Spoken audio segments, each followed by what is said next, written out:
దేవదేవి వెంట వరయూరు బయలుదేరారు. అక్కడికి చేరుకున్నాక దేవదేవి ఇంట్లోనే ఉండి ఆమె సామీప్యమే తన పరమావధిగా భావించారు. శ్రీ విష్ణుభక్తి తత్పరులైన విప్రనారాయణుడు విషయలాలసులైనారు.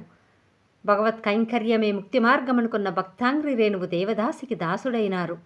స్త్రీ పురుష వాంఛలకి క్షణికము నశ్వరమైన కోరికలకు లోనైన విప్రనారాయణుల స్థితి పరమ దయనీయంగా తయారైంది. తన చెల్లెలి పిచ్చి పంతం వల్ల పరమ భాగవతోత్తములు ఇలా పతనమవటం అలివేనికి ఎంతో బాధ కలిగించింది. వారిని అలా దిగజార్చడం తగదని, అది తీరని భాగవతాపచారమని ఎన్నోసార్లు మందలించింది.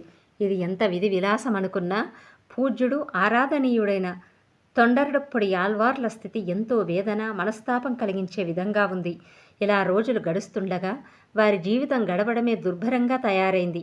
దేవదేవి తల్లి విప్రనారాయణుని అసహించుకుంది. అంతేగాకుండా తన కూతురుతో నీవు ఒక్కడితోనే కాపురం చేస్తే తమ బ్రతుకులు ఎలా బాగుపడతాయని చెప్పి ఆళ్వార్ల వారిని ఇంటి నుండి తరిమివేసింది. అయినా దేవదేవిని వదలలేక, ఆమె వియోగం భరించలేక ఆ ఇంటి అరుగుపైనే పడుకున్నారాయన.